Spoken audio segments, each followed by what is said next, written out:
Just last week, former President Donald Trump was convicted of 34 counts of falsifying business records as related to the hush money trial with Stormy Daniels. And one of the things that this has just brought to my mind is just how people of power sometimes think that they are above the law. As a matter of fact, sometimes people will use their resources and their money.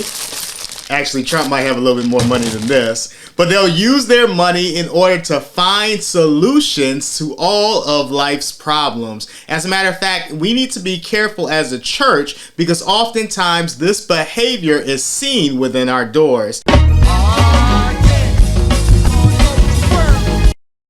What do I mean? What I'm saying is that sometimes there are people that have lots of money. Sometimes there are people that have lots of resources. Sometimes there are people that have access to power. And one of the things that we have to make sure that we do not get in the habit of is when we are in need of something, maybe it's a building project, maybe it's money to do or launch a ministry, or maybe it's for renovations of the church, we need to not be at the mercy of those that have resources. As a matter of fact, one of the things that is important for us to know is that oftentimes because of the need, because of the things that the church may have to do, we lean on people who have money.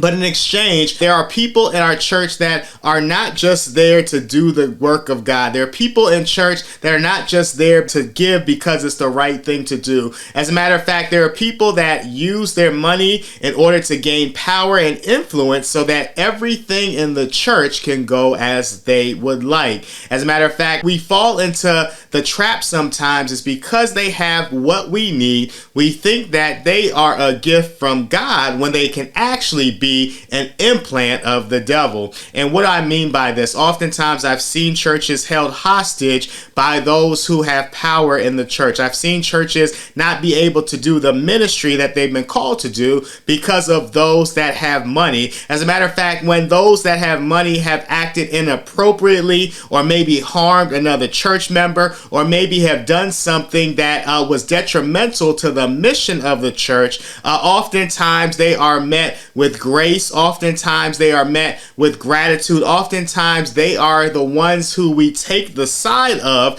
simply because we want to make sure that we keep that money in house. And what this does, it just perpetuates a system that is completely un-Christ-like because now we're elevating those that have power and prestige and we are denigrating those that don't have as much. And one of the things that I want us to understand is that our churches sometimes, those who have power, they try to influence decisions. Those who have money, they try to make things go the way that they want it to go. But one thing I want to warn somebody in here today is that Christ instilled his church. Christ is the one that set this vehicle up in order to take the gospel out, and nobody should have power in the church except Jesus Christ. And one of the things that I want us to understand is that we have to diminish our pride. We have to pull back, and we have to understand that this is not about me, it's not about you, but it's about God. Because when we start to make things about us, when we start to use our resources in ways that are detrimental to the mission, what we actually are doing is that we are unintentionally either harming the work of God or harming the people within our community.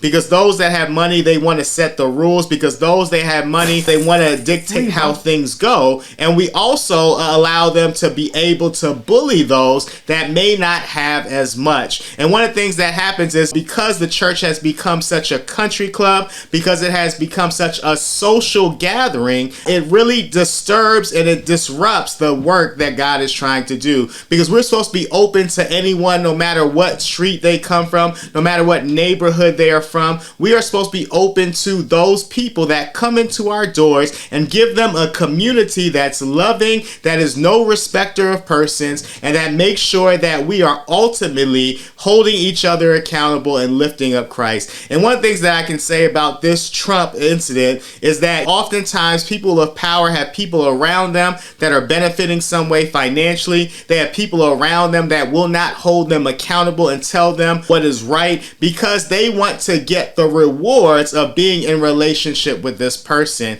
And I just want to warn us that as a church, that if we have these types of behaviors, that if we are not holding people accountable because of the resources they have, if we're not holding people accountable to the standard of the Bible, to the standard that Christ has taught, we are actually also harming them as well because their salvation now is in question. And so I just encourage somebody in here today that if you are a person of God, you have to make sure that you are not a respecter of persons, meaning that we are not holding one person above another because of their power, because of their prestige, or because of the resources that they bring, but that we're treating each and every person that comes into the house of God like a valuable creation of God. And so I just encourage us today that we don't allow Trumps to grow within our denomination, that we don't allow Trumps to grow within our congregation, but that we take actionable steps to make sure that we're not only just holding ourselves accountable,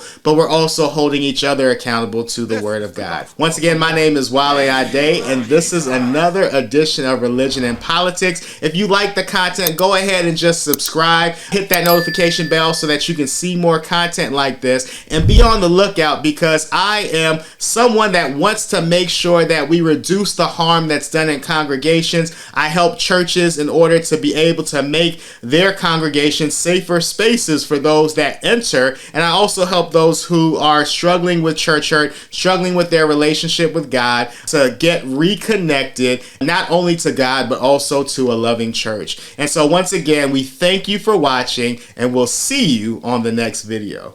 God bless.